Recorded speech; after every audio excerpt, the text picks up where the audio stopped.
so eine Mütze.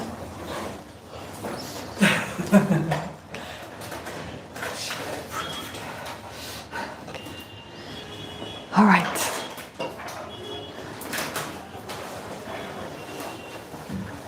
Okay, let's start with the prayers. Until I reach enlightenment, I take refuge in the Buddha, the Dharma, and the Supreme Assembly. By accumulating merit and wisdom through generosity and the other perfections, may I attain Buddhahood for the benefit of all sentient beings.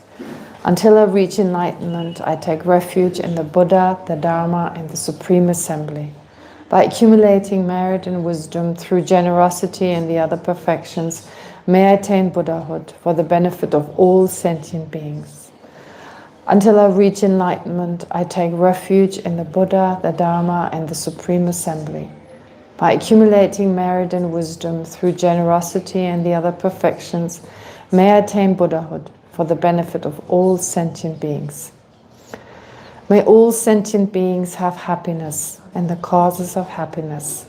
May all sentient beings be free from suffering and the causes of suffering.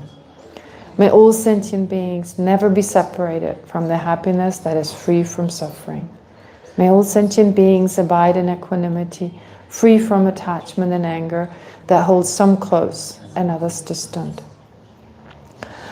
I pay homage to the Sublime Mother of the victorious ones of the three times, the inexpressible, inconceivable, and indescribable perfection of wisdom, which is unborn, unceasing, and of the nature of space, and which is the object of realization of the self-knowing primordial wisdom. Okay.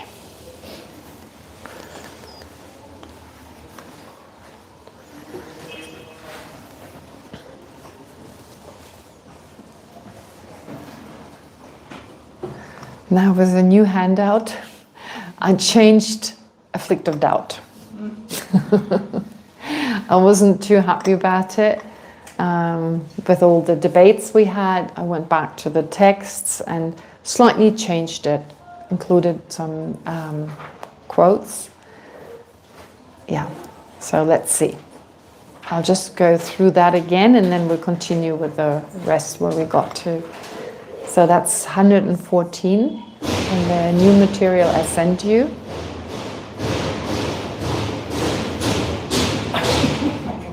What is that? Unusual sound. Sounds like someone fell down a staircase.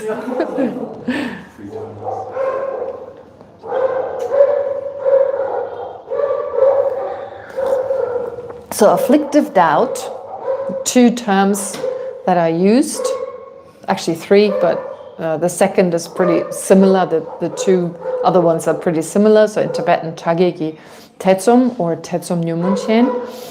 It looks like the as part of the Tibetan, but of course it's the Tibetan letter t or ta.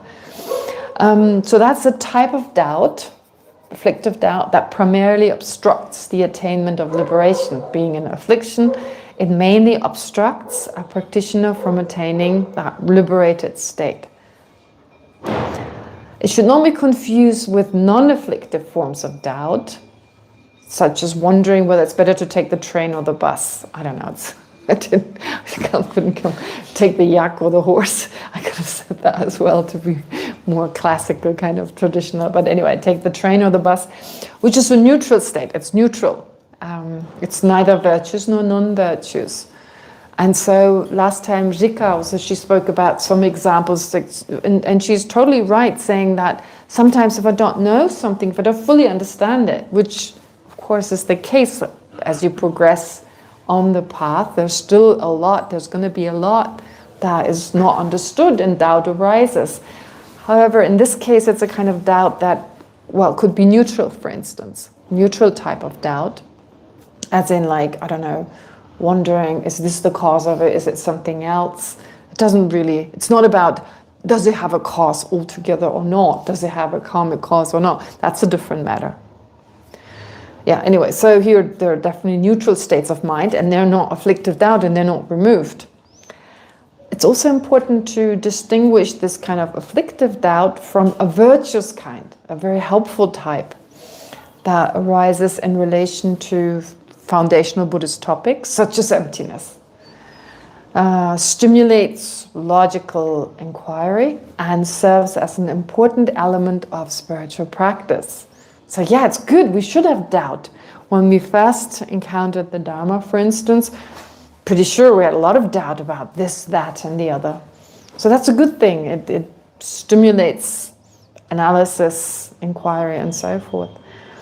And it leads to, eventually, a type of conviction, inferential cognition, and even eventually direct realization of the ultimate nature of all phenomena. It's specifically in relation to emptiness that this virtuous type of doubt is described by Acharya Ayadeva in his 400 stanzas as capable of tearing cyclic existence asunder, tearing it to tatters, as it says in the text. So I gave the quote in the footnote. I've used Ruth Sonam's translation, which I think is really good, based on Geshe Sonam Rinpoche's explanation. Ruth Sonam translates this verse. It's verse 180 of the 400 verses of 400 stanzas. Those with little merit do not even doubt this doctrine. Entertaining just a doubt tears to tatters worldly existence. So this doctrine here, from the context, it's clear, the doctrine on emptiness, the teachings on emptiness. So those with little merit don't even doubt this. Okay, if you have no even, it's like, that's rubbish. No, it doesn't, nothing exists, everything exists inherently. But if you do have just doubt, that's set to shake your basis of cyclic existence. Of course, cyclic existence is not a place. What is cyclic existence? Our five aggregates. We all have our own personal cyclic existence. Thank you very much. So it's not like this. We often refer to it as like a place. We are born in cyclic existence. It kind of seems like this world is cyclic, but actually that's not cyclic existence. It's a world we share. If a Buddha comes here, the Buddha is not in cyclic existence. Well, sometimes they use this kind of terminology because it makes it easier to think, okay, so the Buddha has come here to where we ordinary beings are, kind of interacting with us, so in that sense has come to cyclic existence. But actually, strictly speaking, and there are different interpretations, but to me it personally makes most sense when Ketubji, for instance, says that cyclic existence is our own five aggregates. My body, my mind, are cyclic existence in that they are the result of my past afflictions and my past karma. Yes, so therefore, cyclic existence is tattered, is torn asunder by just doubting the lack of inherent existence. So that's a pretty good type of doubt. Although afflictive doubt, so that's not afflictive doubt, that's a good kind of doubt. There's a neutral type, there's a very positive type, but then going back to the afflictive type, although afflictive doubt also arises in relation to fundamental topics, Buddhist topics such as the Four Noble Truths, the workings of cause and effect, karmic causes and effect, or the Three Jewels, it does not lead toward clarity or certainty. Instead, it holds the mind back from virtuous actions. So this is something Arya Asanga, for instance, explains in his text, Compendium of Abhidharma. He says, what is doubt? It is the mind's vacillation regarding the truth, the mind's wavering regarding the truth. Its function is to serve as a basis for not engaging in virtue. So this is only the afflictive doubt. From the context, it becomes clear. We're not talking about doubt in general. Like, again, a doubt is a good thing. Doubt is something positive. However, there are certain types that can be an obstacle. And in general, doubt can be classified into three types. When you study about the mind, as part of the study of Lorik, these three are mentioned. Doubt tending away from the fact, equal doubt, and doubt tending toward the fact. Okay, those three types. An example of the first is wavering about whether liberation exists, leaning toward the belief that it does not. Right? So does liberation exist or not? There is this kind of uncertainty. The mind is uncertain, but it leans towards the belief that it does not, in the sense thinking, it probably doesn't. And then the second, equal doubt, is an even uncertainty. So maybe there is liberation, maybe there's not leaning either way. The third is vacillating between the two, leaning towards it, vacillating between the two, again wavering between the two, but leaning towards its existence. So three types. Some scholars assert that afflictive doubt must necessarily be doubt tending away from the fact. So in other words, doubt that is not in accordance with reality. Venerable Kumbela said that last week, and many of my teachers would assert that. So a lot of scholars say it's that type that is not just doubting and an obstacle to attaining liberation, but it also tends away from the fact. It's not in accordance with reality. Whereas others maintain that all three types can be afflictive. The latter position may be based on Lama Tsongkhapa's description of afflictive doubt in his great treatise on the stages of the path to enlightenment, volume 1, page 299, where he defines it without referencing any of the three types. So he says, literally, doubt means considering these three, the four truth, karma and its effects, and the three jewels, and being uncertain whether they exist or are real. But again, it's that afflictive type, so you can't move past that, basically.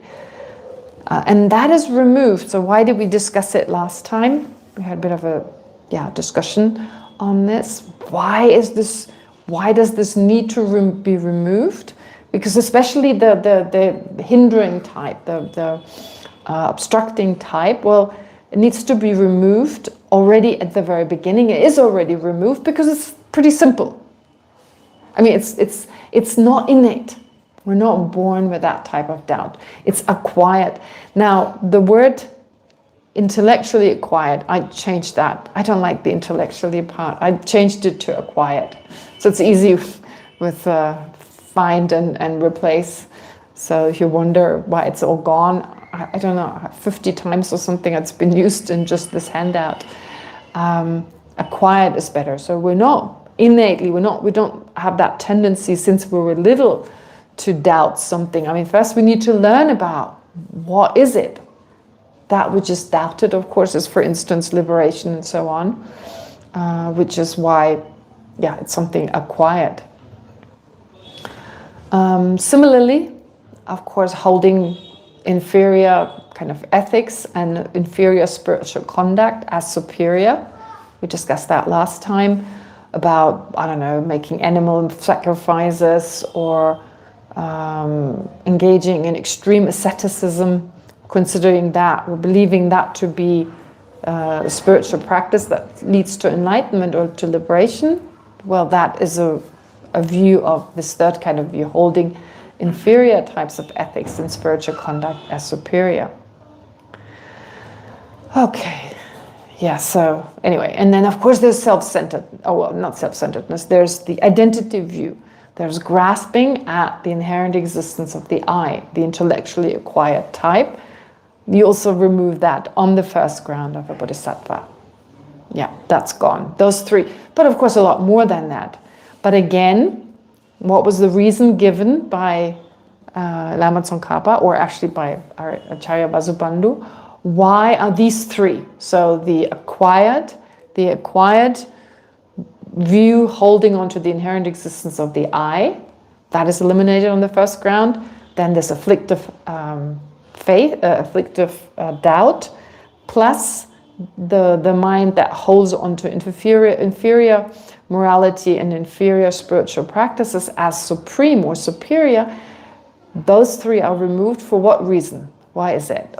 Why are these stressed? So there's a lot more afflictions that are removed on the first bodhisattva ground, but why are these three emphasized? Why are they singled out as opposed to the rest? Think of wanting to go somewhere. So one doesn't take the wrong path. Okay. Or mistaken path. Let's say like that. Right. First of all, well, there's three problems when you want to go somewhere. Number one, well, it's three. You don't want to. You're scared of going. You're scared. You're scared of going. Like if you want to go somewhere, but you're scared of going, so you don't go. The second is you go the wrong path, and the third is you always doubt: am I going the right direction? Is it correct? Is it wrong? So you won't be able to effectively start traveling where you want to go if you have these three minds. Which is why Acharya Vajrabandhu explains that just as when you want to go somewhere, if you have, again, fear of going, you're mistaken about the path, about the methods or how the way to get there. Plus, you have doubts about whether it's the right way or not. It's very difficult to actually get to your goal, get to the place you want to go to.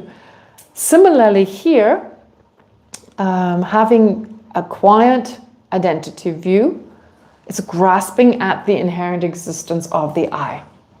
It's a quiet, and that mind, of course, has an innate version as well that you don't remove. But I guess the coarser form of that mind that holds on to its own inherent existence, you get rid of that. And that coarser form probably gives you a harder time when it comes to, well, overcoming it. Because we're so attached to this imagined projected I. We imagine there to be this inherent, this truly existent I. That's the one we're attached to. That's the one that keeps thinking, I need this, I don't need that, I want that, and so forth. Just not in an ordinary kind of balanced way, but when the afflictions are at play, they insulted me. Don't leave me, I love you. Kind of like, I need you to make me happy. Of course, I mean, I'm not saying that when we don't love someone, there's not true love involved. There'll be moments we truly love them, which means we want them to be happy.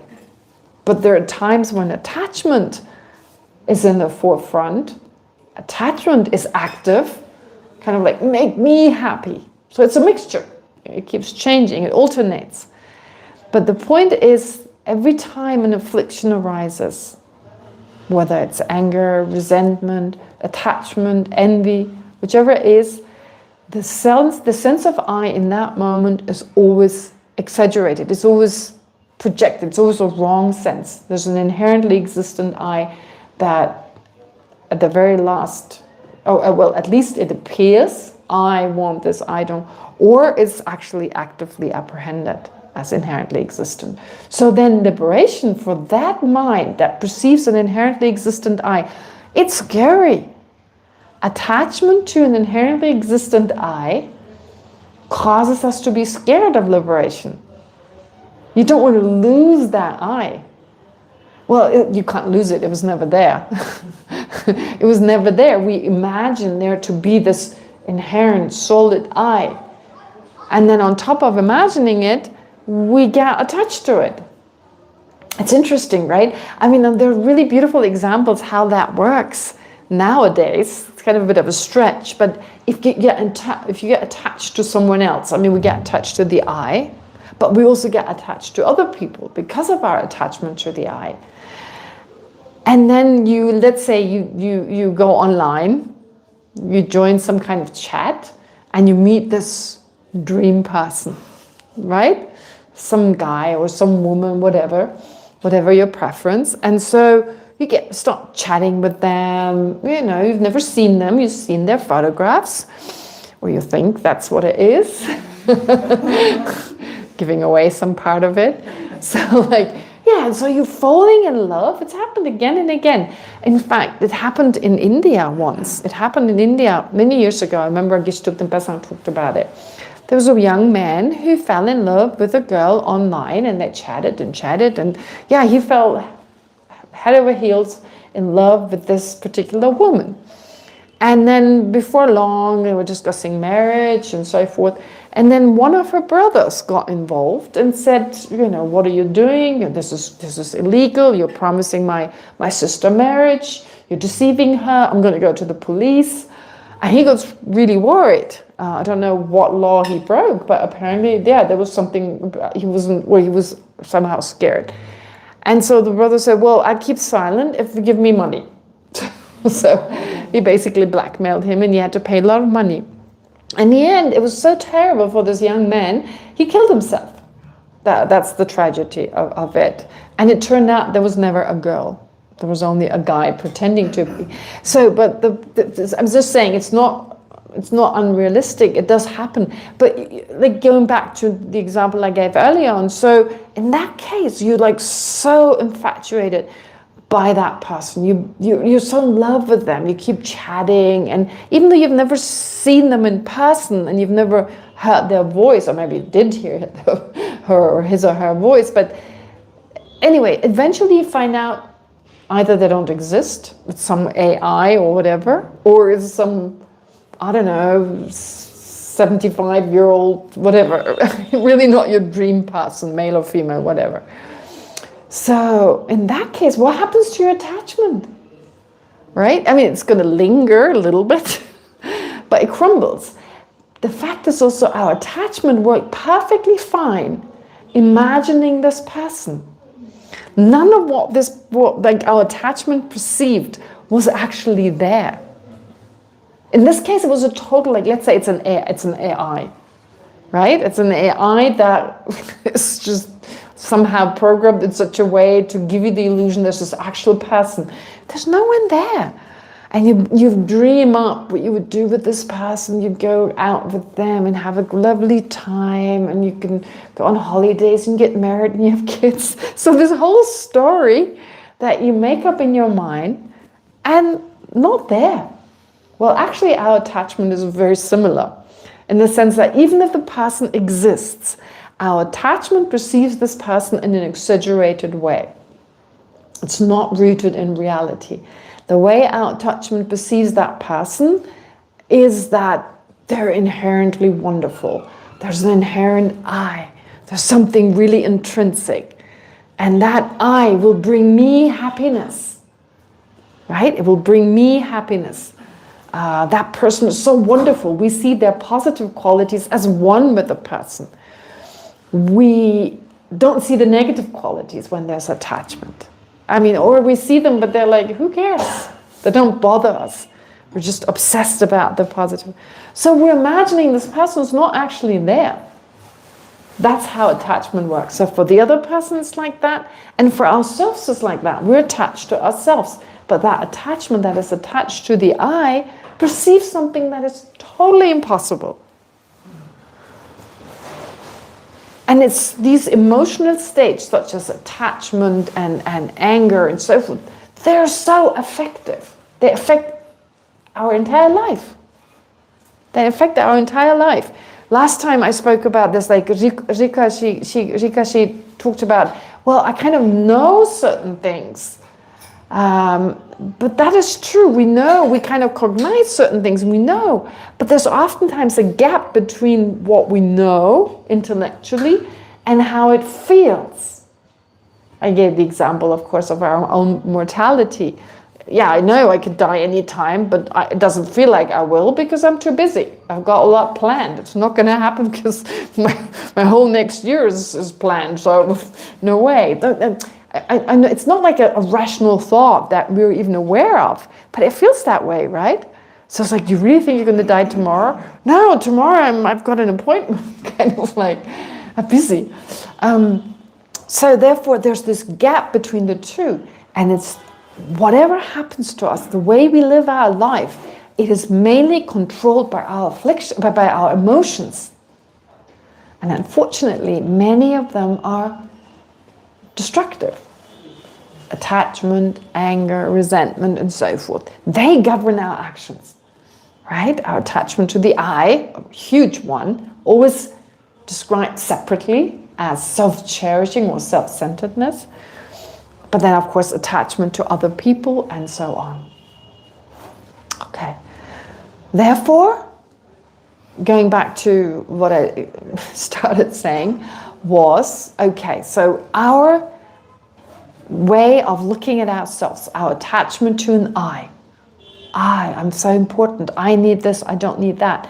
That attachment comes from our root misconception. Before we attach, before we consider this I and my happiness to be more important, we first believe that, we first apprehend or conceive of an I that exists inherently, separately from mind and body, or if not separately. Is there a cat? Yes. Oh, Rika. That's your cat, she came to look for you.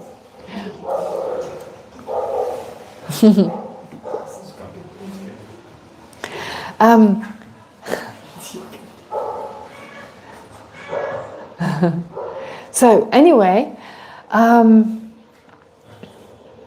so with this grasping at inherent existence, grasping at that I, if then we start thinking about the lack of inherent existence, it gives fear. It gives rise to fear, doesn't it?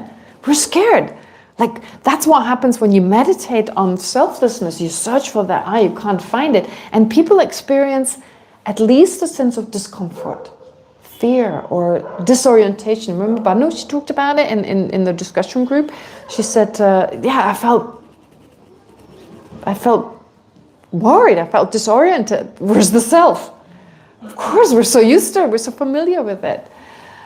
So therefore, in that way, yes, that scares us of cyclic existence. It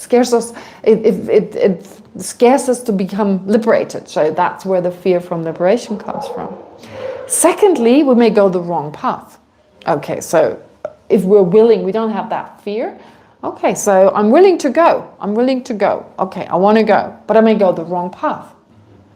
Or if I don't go in the wrong direction, following the wrong methods, I may have doubts the whole time. Can't overcome that doubt. And therefore, these three are specifically mentioned. Okay, these binding factors. Okay.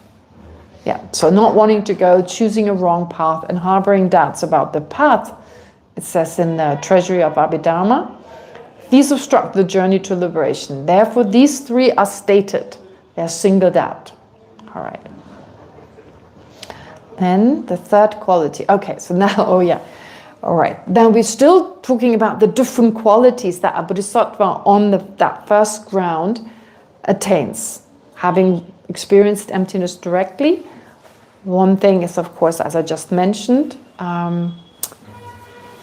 what did I just say? Those three binding factors and everything else that is already removed. The next is experiencing great joy. Acharya Chandrakirti says, such a bodhisattva upholds the state of supreme joy. And then Lama Tsongkhapa explains, this bodhisattva on the first ground, having entered a confirmed lineage as described above, so the Buddha's lineage has been entered, as described above, obtains the qualities that result from this and becomes free from the faults that are eliminated by this ground. Yeah, the three binding factors and so forth. As such, a unique joy arises within him. Yeah, well, the translator chose to say him. And because he experiences abundance of perfect joy, such a bodhisattva upholds the state that constitutes supreme joy. Possessing extraordinary perfect joy, this ground is also known as perfect joy. Okay, so then to explain this, line 3 of verse number 6, it describes that third quality presented in verse number 6. When a bodhisattva reaches the first ground, they enter what is known as a confirmed lineage, referring to the lineage of the Tathagatas mentioned above. That kind of confirmed lineage. Remember, we had that debate, can no longer fall down from that state, so now they're really stable. Okay, we debated that a little bit. At this point, the bodhisattva's spiritual capacity and destiny are firmly established. Okay, with that extra stability of mind, having experienced the ultimate nature of all phenomena directly. And they become irreversibly set on the path to complete enlightenment. They acquire specific qualities and they abandoned the 3 binding factors along with the remaining 76 of the 112 acquired afflictions. I listed them last time. Not just these afflictions, but also the potential of them to ever arise again in the form of their seeds. As noted earlier, the 3 binding factors actually comprise 36 afflictions, different types of afflictions. Okay, the 3 can be divided depending on their object, etc. Anyway, we went through that. From this transformation, what happens is arises a unique joy. It's not an ordinary happiness, but a profound joy born from the direct realization of the ultimate nature of phenomena. Unwavering certainty in the path and freedom from the acquired afflictive obstructions eliminated at this stage. And because this joy is so exceptional and so abundant, the first ground is called perfect joy. So you may wonder, what is this about joy in Buddhism? I mean, even the end of the Heart Sutra, right? What is the end of the Heart Sutra? And everyone is really happy. Everyone is rejoicing.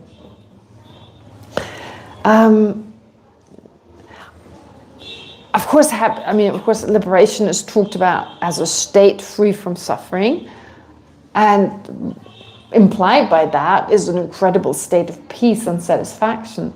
But even on the way to reaching liberation, reaching enlightenment, there are certain stages of joy. And they're considered really important. So sometimes I think of Buddhism as a stairway to happiness, not hell. For those of you who know the song, those older ones. Right? A stairway to happiness. It's like when you practice, you get happier. You do feel happier. I mean, just, of course, practicing the Dharma, you don't notice changes after a week or 2 or even a month or 2. It takes time. But if you do it for, let's say, a year and you look back, I think most people report things have become easier. Of course, there's still struggles and there's still habitual tendencies and so forth, but it feels like the veil is lifted of that darkness of like which way to go and so forth. I mean, I don't know, maybe you disagree, but does anyone disagree? No? Does it feel like more happiness, right? Like, it's not like it's not like a huge difference, but there's definitely a difference. And that is important, because otherwise we wouldn't be going. We can't. I mean, the thing is, of course, Buddhism talks about attachment to happiness. But that is such a profound attachment. You don't overcome until you become liberated. And I said that on a few occasions. When people come to the Dharma, they're really worried about attachment. That's an unnecessary worry, because it's not like you can remove it. You can't. It's going to be with you until you reach the 8th ground of a bodhisattva. So it's good to keep it in check, to control it, to make sure the extreme aversions are dampened, they're reduced, they're weakened, because the stronger the attachment, the greater the problem. But to totally want to overcome attachment is just unrealistic. So to reduce it as much as possible, and as I said, I think last week I said it, change the focus. If you're terribly attached to money, become attached to merit. Because, instead of accumulating money, you accumulate merit. A lot of positive potential, a lot of positive karmic actions, which make our practice, which makes it easier. We have more choices, we have more possibilities. Therefore, this joy is important. Everyone deserves to be happy. Even with karma, no one deserves to suffer. It's not about deserving or something. Sometimes it sounds harsh, doesn't it? Oh, it's the karma, it's the karmic result of certain actions. But that's like, people don't want that suffering. They didn't accumulate the causes because they felt it's going to bring them suffering. No, they thought it's going to make them happy. So it's like Holiness says, not only are we selfish, we are stupidly selfish. The first step is to become wisely selfish. Initially, we're all selfish. Of course we are. We get to know that selfishness, the self-centered mind. We learn to live with it, but to at least, and that's the attachment to the I, self-centeredness or selfishness is just another word for attachment for the I. And as we've just heard, it's going to stay with us for a really long time, up to the 8th ground of a bodhisattva. And there are only 10 bodhisattva grounds, so obviously it's way up there. But it's about being selfish but wisely. Turning towards Buddhist practice, turning towards the practice of transforming our mind, which is just, Buddhist practice is just another way of saying reducing our afflictions, reducing them and applying slowly the antidotes and so forth. So that is being wisely selfish. And with this wise selfishness, we eventually understand that that selfish mind comes from a misperception. And we understand how the self really exists, and based on that, we can even remove that selfish mind. Yeah. But right now, we need to come to this point. Okay, we are selfish. Instead of pushing it away, instead of wishing it away, wishing is okay, but oppressing it is a huge problem. So instead of oppressing it, recognize it, learn to live with it in the way that you're aware of it. Don't let it run wild like crazy. Don't oppress it, but be wisely selfish. Yeah. Okay. Which means, and this is very beautifully reflected also in the teachings on karma. When you hear about karma in the texts, it doesn't usually say don't engage in the 10 non-virtues, don't kill and steal because other people also want to be happy. No, it's just because it comes back to you. So it feeds into our self-centeredness, which is okay, because again, we can't just easily reduce it or easily, get rid of it. So at least in order not to harm ourselves, let's engage in positive actions. Do not kill, do not steal, do not harm others, in other words. Okay. And then as a result of that, there's more happiness. And that happiness keeps us going. It keeps us going. And beautifully, like for instance, Lama Tsongkhapa, when he talks about meditation practices, he says, don't meditate for too long. Because next time, it really says that, next time you see the meditation cushion, you want to throw up. So don't practice too much, as in too much means like sitting on the cushion, meditating for hours on end, and you're so exhausted. You do that once, and next time you're like, no, I've got enough of meditation, so boring, or whatever. Yeah, so do it as long as it's enjoyable, and then stop. Anyway, so joy is important. Joy is very important. And I've also mentioned this before, that in some cultures, people feel guilty of feeling happy. A sense of guilt. There's so much suffering around. I shouldn't feel happy. In some cultures, I think maybe subconsciously we have that sense. Oh, how can I be happy if there's so much suffering around me? But in some cultures, may even become more outspoken, as in like people are actually aware of it and consciously thinking, oh no, I don't deserve this. It's not okay. But we need to recognize when we're suffering, we're useless. As in like, no, we can of course learn from the suffering. We can rise from it and become stronger and do great things. But if we're always in a state of suffering, to the degree we're like, okay, having physical pain, that's one thing. That's not so bad. But the mental pain, that's kind of like being in a constant state of depression. We have no energy left. When you're joyful, not joyful in the sense of like, oh, I kicked them in the butt, that feels so much better. Not that kind of joy. I think that's just a release after a lot of anger and so forth. I don't know how to put it. It's not even joy. But like a satisfactory, like a state of satisfaction and deep joy and a feeling I'm doing the right thing. Then we have a lot more energy.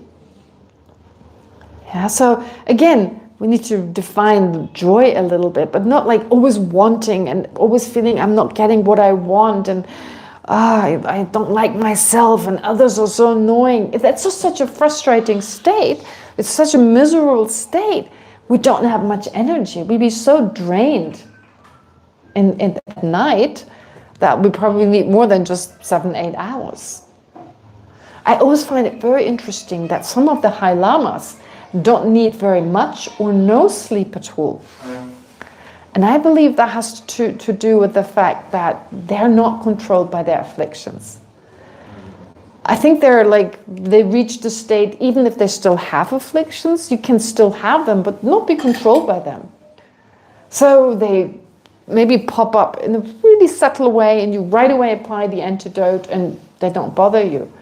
But have you noticed when you're like angry for like a long time, it's so exhausting. It's mentally so exhausting, isn't it? It's stress.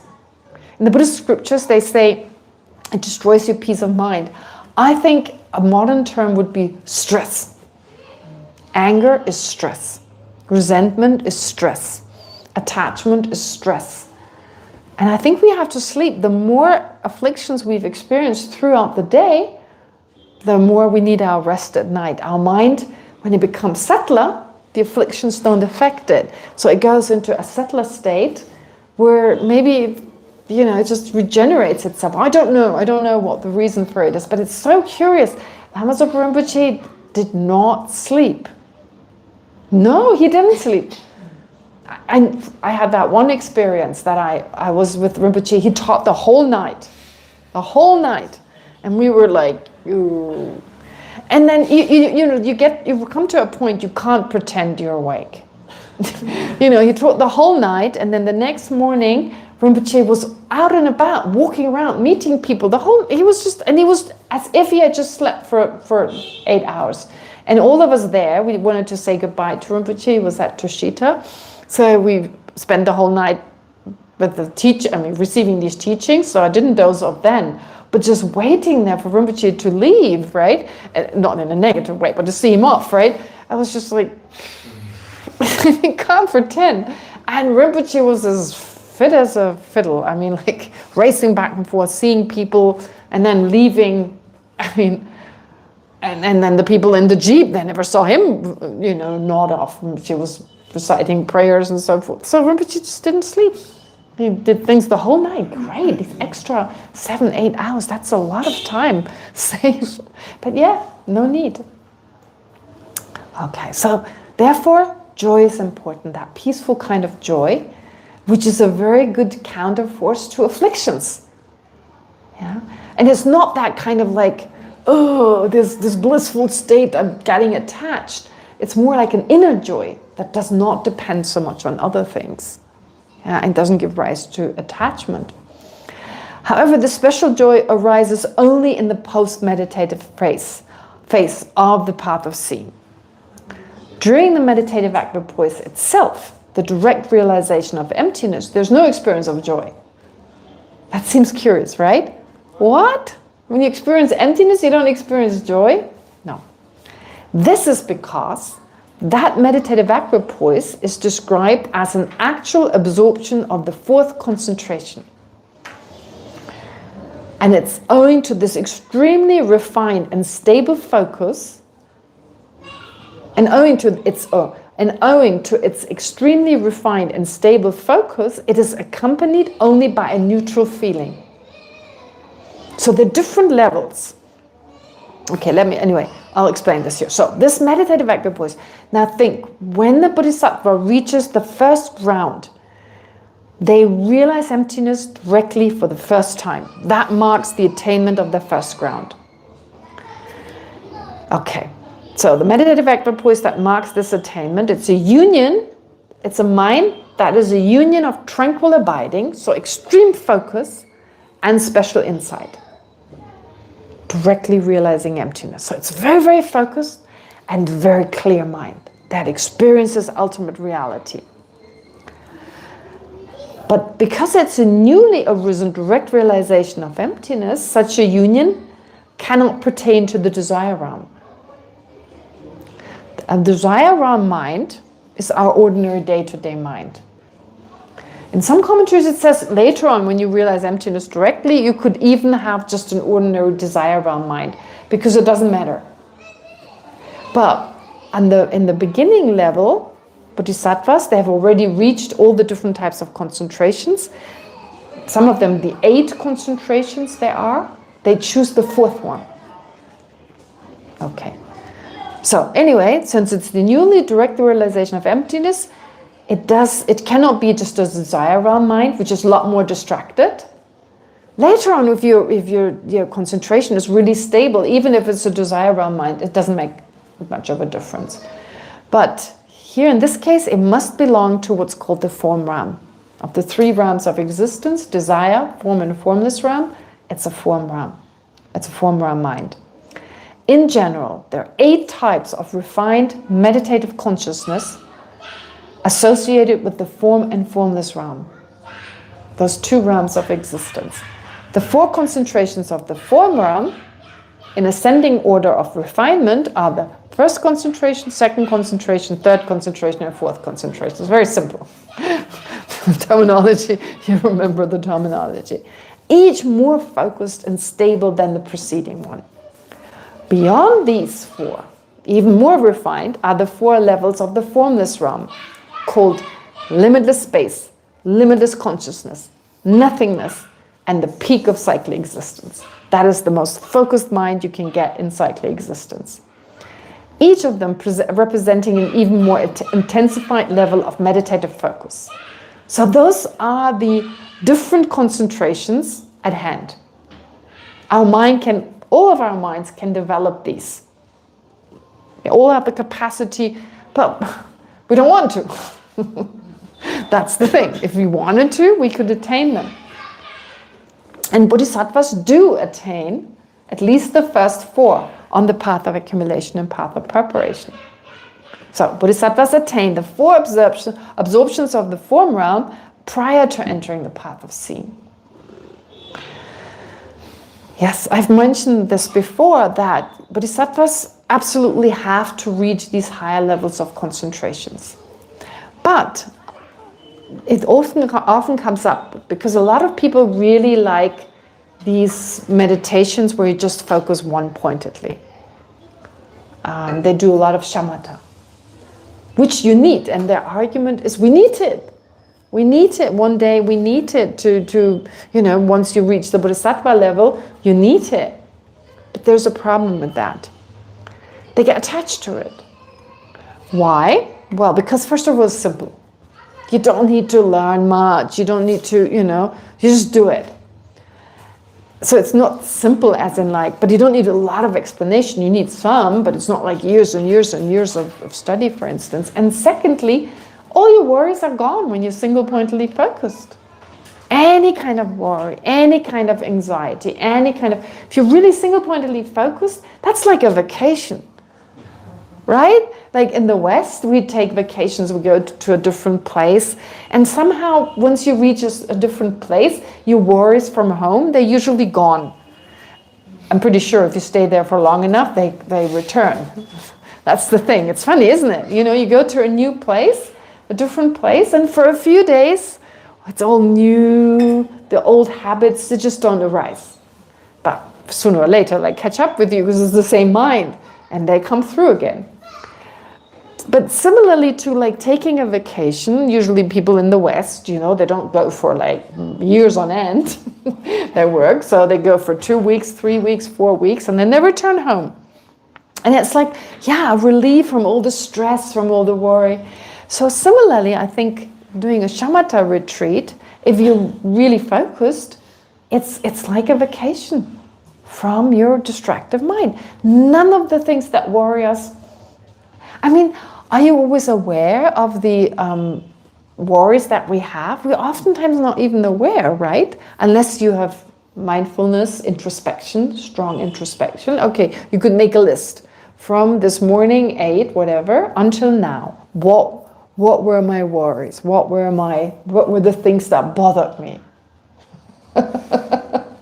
Right? You can make a whole list. Sometimes they're just short thoughts, but they're stressful. They stress us out. There are afflictions there, of course, afflictions, whatever. It's a whole messy stuff, all in our mind. So if you do just shamatha from 8 until now, the list is empty. If your meditation is going well, of course. In the beginning, they'll pop up, of course, right? But at some point, you gain good concentration. But that's the problem when attachment comes in, and it feels so good, all this hardship of learning about the Dharma, sitting in a cold classroom, and then this and that, and so forth. It's hard work. But there's a problem with this. The problem is this. If we're beginners, total beginners, to reach what is called tranquil abiding, being able to focus for at least 4 hours, will take a really, really, really long time. We don't have enough merit, and our afflictions are too strong. So there have been a lot of efforts. I discussed it before about this great meditator who did a shamatha retreat in California for many years. No, not for many years. For, I think, a year. I think it was a year. Geshe Kelsang Wangmo-la, he did that. And for a year, they all got together. Usually, they say, if a person is ready, it only takes 6 months. So after a year, only one person had reached the 4th of the 9 levels. So there are 9 levels before you reach shamatha. 9 levels. So I think it was one person who reached the 4th level. That was really amazing. She did it in 1 year. But as far as I've known, she never moved past it. She could never move past it. So although it can be done in 6 months, you need to have you need to accumulate so much merit first. Which is why it's okay for a bodhisattva, for instance, they may not have shamatha first. Or maybe they first generate great compassion, and then there's these incredible states of love and compassion. That gives them so much merit that their mind is less afflicted by the afflictions, less disturbed by the afflictions. They have a lot of positive potential, and in 6 months they achieve it. So isn't it better to wait and do it when you do it fast, instead of years and years and years and years and years, and you're basically stuck? And I know from one very famous Lama who's now since passed away, he was the Gandhanti Rinpoche for certain years. Usually the Gandhanti Rinpoches, they are the heads of the Gelugpa tradition, the head Lamas, but they take their turn to become this head Lama, but many don't survive, because it's you have to go through so many years of training and do this and do that, and once your turn comes, you may already be so elderly that you pass away. But some, if they were young enough when it was their turn, they take their turn for a few years, and then the next person comes. So they take turns. Anyway, so he was one of the Gandhanti Rinpoches, and he actually survived another person coming, and he passed away after. And I know for years he'd spend some time here near the temple area, or he lived in the temple area, and so he would sometimes take a walk. He would, I think, go to His Holiness or to Kora, and when we debated, we saw him. So he was always very focused. He didn't look right and left. And they said that he achieved it in 6 months. He had shamatha, he had tranquil abiding in 6 months. So that's why there's not that much emphasis in the text of right away dive into shamatha. I guess, because in order to need only 6 months, you wait, or you accumulate first a lot of merit and really work on ethical conduct. That's why they say the 3 trainings. You need 3 trainings. What are the 3 trainings? The training in morality. Morality means refraining from harming others and benefiting others, right? So generating minds, at the very least, don't harm others, which means work with your afflictions, reduce their afflictions. Don't let them control your mind. And if you can, even benefit others. So that's the practice of great compassion, of affectionate love, and so forth. So then your mind is naturally calmer, because afflictions stress our mind. They're stressful. So morality. And based on that, you can then develop concentration and then wisdom. I mean, wisdom, of course, we already work on it now. There's no harm in that. But it can only come to that kind of wisdom we're looking at here once you have calm abiding, or tranquil abiding, as it's called, shamatha. Okay. Anyway, having said all this, so having heard wait, and then we're going again to this higher state, but there's no harm. Okay, we wait. We already meditate to some degree, but we won't spend years and years just doing that. Well, let's look at the bodhisattva. A bodhisattva, even on the ordinary, the first two levels, path of accumulation, path of preparation, they have at least 4 concentrations, which means they have shamatha, but on top of that, they have achieved a shamatha, the first concentration, or even after that. Oh no, shamatha is only in the preparatory space of the first concentration. So they had shamatha, tranquil abiding, and then they moved on to the first concentration. Then the second, the third, and the fourth. Okay. So bodhisattvas attain these 4 absorptions prior to the path of seeing. Among these, they rely on the 4th concentration as the mental basis for their direct realization of emptiness. It's the 4th one they're most interested in. It is the most suitable foundation because it is the most focused and stable of the 4. Right? The more stable, the better. Moreover, it provides an even balance of tranquil abiding and special insight. The absorptions of the formless realm, by contrast, cannot serve as such a basis. They are too focused. Even if they were cultivated early on, their factor of tranquil abiding is too strong and does not allow for a balanced union with special insight. So you see, you need a mind that is, yes, very focused, but can still take on an object of emptiness and still have that function, at least, of analysis. So there's no coarse analysis the way we know it. No way. I mean, the way we think of analysis is like, oh, maybe it's this, maybe it's that. It's a very coarse mind. But there's a very subtle form of analysis that you need for special insight. You remember the metaphor or the analogy that is used to describe the union of calm abiding and special insight? What is that mind? The union of calm abiding and special insight. It's like a calm lake or body of water with a tiny fish moving underneath the surface without disturbing the surface. That is what is called the union of calm abiding and special insight. Now, bodhisattva attains the union of calm abiding and special insight, conceptually realizing emptiness. On what level? Path of preparation. First you have the path of accumulation, and then you have the path of preparation, where you have this union of calm, like the mind is totally calm, but at the same time there's a subtle function of inquiry, of analysis. So that is realizing emptiness conceptually. And that mind then only has to transform into direct perception. That's when you reach the path of seeing. And that's what we're looking at. I say only, right? But right. But you know, I mean, of course, for us right now, it's like, wow, impossible. But it's possible. Of course, we can all do that. But the more we know about it, the less likely we are to go into the wrong direction. It just helps us to know about it.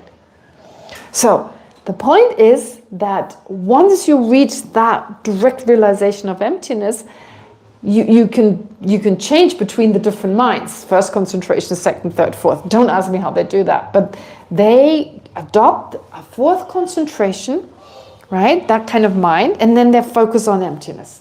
First is the conceptual understanding. So it's within one meditative session, they go from the path of preparation to the path of seeing. They basically know, I believe, I guess, oh, I'm ready.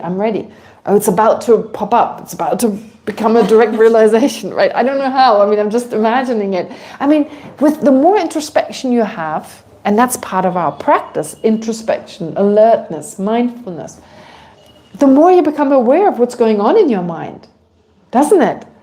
I mean, now I'm aware of my anger and of my attachment, definitely more than I was before I met Buddhism. So that's already some improvement. Of course, there are not that many virtuous minds, but once you reach that state, yeah, there's so much self-awareness, so much awareness of your own mind. So let's say, you know, the Bodhisattva sits down, you're the Bodhisattva now, You have realized emptiness conceptually. You've trained again and again and again in that realization. And you get a sense, oh, emptiness is appearing clearer and clearer. It's appearing clearer and clearer to your mind. Every time you meditate, it becomes clearer. And so you sit down to a meditation, you know it's about to come. It's about to transform into the direct experience. So every time you meditate, you adopt the fourth concentration. You can distinguish between the different concentrations. You know how focused you need to be. Fourth concentration, the most concentrated state. And then you apply. You take to mind emptiness. Focus on it conceptually. It's a conceptual mind.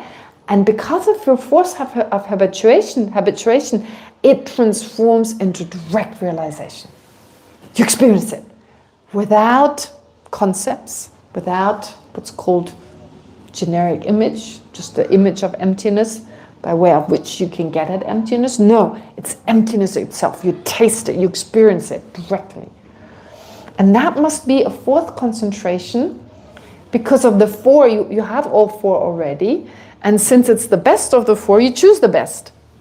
But you can't go higher because the function of focus is too strong. It's too much focus.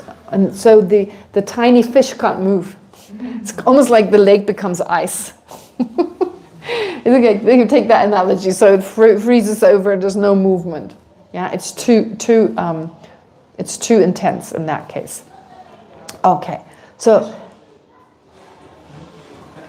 like the mind for concentration is you're talking about the conceptual realization preceding the direct realization of emptiness, or also after the direct realization of emptiness it is, like also after the direct realization of emptiness it is with this fourth-level concentration, or only yes. preceding? Well, it's in one meditative session. So your question is, let me repeat it. So is that last moment of the conceptual mind realizing emptiness before you directly realize it, is that also a fourth concentration? No, so this you said is a fourth concentration. So the question is, after it, in the direct realization itself, is it also like qualified like this, like, or it's just a direct realization, or is it a direct realization accompanied by a fourth concentration mind? After that, you mean on the path of meditation? Like in the direct absorption into emptiness? It remains, no. When you on the path of preparation, right? You enter for the last time into the meditation on emptiness on the path of preparation. That's a fourth concentration. Then you directly realize emptiness. And for the period of time that you're in that direct absorption is a fourth concentration. Then you get up from that, you're in the post-meditative state, and the next time it was always in that meditative session, it was always a fourth concentration. Then you arise from that meditative state, and that will be explained later on in more detail. You rise from that, and the next time you enter again, you're on the path of meditation. So you have only one meditative equipoise on the path of seeing. But it may take a while until you can get back into a direct realization, so you may spend some time on the path of seeing. But in general, there's only one described. So in that one meditative equipoise on the path of seeing, when you realize emptiness directly, it's always a fourth concentration. But then later on, when you become more accustomed to that direct realization, it doesn't have to be a fourth one. You can also choose another one. So here you choose the highest because it's the best, the most stable, you're doing it for the first time. It makes sense to choose the one that is best. And that one is not accompanied by happiness because that distracts the mind. A neutral mind is more focused. If in the first, second, and third, you still have a pleasant feeling during the first concentration, but they disrupt the mind, right? So if you're still in the training phase, so don't worry about it. Later on when you're Buddha, you're totally blissed out, no problem, concentration, all fine. But no, on the path, if you first too much bliss, it's a problem. It distracts the mind. I guess also because we have the tendency to hold on to it anyway. Okay. So, bodhisattvas attain the fourth concentration. Among they rely on, it's the most suitable foundation. Oh yeah. Thus, regarding the special, by contrast cannot serve, it's too strong, yeah. Thus, regarding the special joy distinctive to the first bodhisattva ground, because the meditative equipoise realizing emptiness is a fourth concentration and therefore accompanied only by a neutral feeling, that profound joy arises only after the bodhisattva emerges from the equipoise, not during it. So when does that special joy arise? Not during the meditative equipoise. Sorry, have to wait. So I didn't say too much about what happens during the first and third concentration and so on. All you need to know is the fourth concentration, the feeling is neutral. Previously, there's some pleasant experience still. Now, we studied this in a lot of detail. There's actually a great book on that. I'd be surprised if you read the whole book, but if you do, it's been translated. It's called by Zea Zala or something. I have to just look it up. There's a PDF file that has been going around for years. Meditation. Yeah, no, that's not it. Oh yes, I think it is that. Sorry, just a sec. I can put it in the group. Yeah, it's called Meditative States in Tibetan Buddhism. It's a wisdom advanced book, the Blue Series. Do they still have the Blue Series? By Latu Rinpoche, Demalocho Rinpoche, Leah Zala, and Jeffrey Hopkins. Okay, I can put it in the group. It's quite an old book. It's from, what does it say? 1983. Wow. That is so old.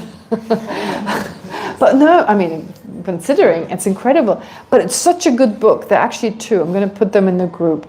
You can learn about all the concentrations, all the different levels. That's what we studied. And it sounds boring at first, but when you debate it in particular, it's so interesting. The stuff you can do with your mind. It's so amazing. And here you've got it in, I wouldn't call it simple English, but accessible English. Yeah, I think, I'm not sure these are the same books, different versions of the same book. I'm not sure. But anyway, I just post both. And then you can take a look if you're interested. I don't even think they're still in print. But please don't pass them around if you can. Yeah, I don't want to make them public because people still want to sell these books, I guess. Okay. Yeah, but I don't think this one is in print. Still in print. I think it's sold out. Okay. Having said this, so special joy. Yeah, special joy, post-meditative state. That was the third quality. And the fourth quality of having the power to shake 100 worlds. I was like, how is that a good thing? Especially when living in this area, which is very earthquake prone. It's like, oh, I hope no one reaches that level of shaking. No, of course, it doesn't literally mean, I mean, I've not really seen it anywhere explained. It's always like, on this ground, he has the power. So the root text says, that's the fourth line of verse 6, and has the power to shake 100 worlds. And Lama Tsongkhapa basically just says, on this ground, he, she, it, well, no, he or they, not it. The Bodhisattva has the power to shake 100 different worlds. That's it, no more explanation. I haven't come across it in the commentaries. But I've asked one of my teachers that maybe it just means like they shake. You know, people can really shake the world up. I mean, His Holiness did, winning the Nobel Peace Prize and so forth. Suddenly everyone knew about the Dalai Lamas and so forth, the Dalai Lama and so forth. So really shook people. And there are other great beings, of course, who've really shaken up this world. So it's through their special qualities. And I asked some of my teachers and they said that was okay. So that's why I put it in here. So line 4 presents the last of the 4 qualities of a first ground bodhisattvas described in verse 6. Symbolically, it is said that they have the power to shake 100 worlds. To really affect. So this image conveys the immense force of their realization, which means their mind and their practice have become so powerful that they can profoundly affect vast realms of existence, far beyond the ordinary scope of beings who have not experienced emptiness yet. Right? And that's a good thing. For us, it's good. We're inspired by these great beings. So these are all important qualities, like they're having a profound effect on different worlds. And of course, they're not limited like us to just being in one world. If you learn about the pure realms, it's really fascinating how, you can be in one of those special places. You can move between worlds. I mean, right now, we can't even go there with a space rocket. Forget about in other ways. But in the text, it's full of this. And first you read this and you go, that usually Buddhism is so down to earth and this seems to be really spacey, right? Like, what? That's so weird. But when you learn more about it, that this world seems so solid and concrete, but that it actually isn't. It's a reflection of our own mind. My reality is a reflection of my own mind. And right now, believe in this concrete. Oh, the cat really gave him a cramp. You can see the cat on his lap, and then he gets up and he's like, can hardly move. It's a big cat, yeah. Anyway, so the point here is therefore, it seems like this is all fantasy, but basically what I perceive around me is a reflection of my own mind. And again, with Buddhist practice, you see the world differently. Maybe previously you saw it as like, oh, this person is against me, that person is against me. But if you develop more love and compassion, you have this warm feeling towards anyone. Even if people are out to harm you, you have a feeling of closeness. I mean, what is it about loneliness? If you really have that sense of closeness, and we talked about this a lot during the first term, that feeling of love and closeness towards all sentient beings, like an unconditional closeness, then everyone is your potential friend. You see them as a friend, whether they like you or not. Right now, we see people as our friends only if they're nice to us. Right? It's not unconditional. They like us, they're nice to us, we like them back. So it's a bit like a mutual thing. They like us a little bit, we like them a little bit. They like us a little bit more, we like them a little bit. You know, but it needs to be mutual. It very much depends. The moment they don't like us or they act in a way, we no longer like them. That closeness is gone. But if you're not dependent on that, you just love them for who they are. Doesn't matter how they treat you. You know, like parents with their kids. That's the best biological example. His Holiness always says the love of parents and their kids is the best biological example for the kind of love you can develop. It's unconditional. Usually they like you, they don't like you, they're your kid, you love them. And it doesn't matter how many kids you have, you can equally love them. It's not like cookie dough, the more you roll it out, the thinner it gets. It's not like that with love, right? It's equally, you love your children equally. It shows the capacity on the mind. It's not like, oh, it's like, you know, you hate 2 people, number 3 gets much harder.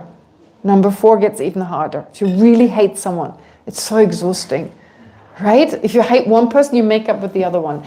I told you about our neighbor who's always, you know, like fighting with the other neighbors. But when she's really in big trouble with one, like suing them, she usually makes up with one on the other hand because I think she's too stressed out with all the trouble she has all around her. It's just exhausting. But love is not like that. You love this person and this and this and this. So even without anything coming back, everyone, you feel close to them. They're happy, you're happy.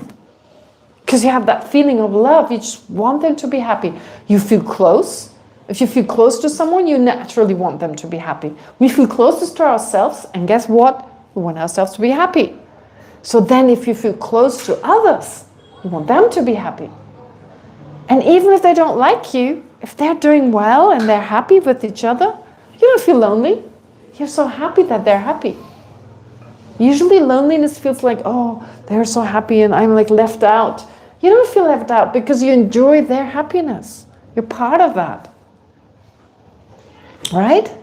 So the point is therefore, what is the point? I lost the plot. What was it? What? Yes, that's true, but how did I get there directly? How did I get to love? I remember love, attachment versus attachment, yes. Huh. From shaking. Pardon? From shaking 100 worlds? From shaking 100 worlds, absolutely. But how did I get to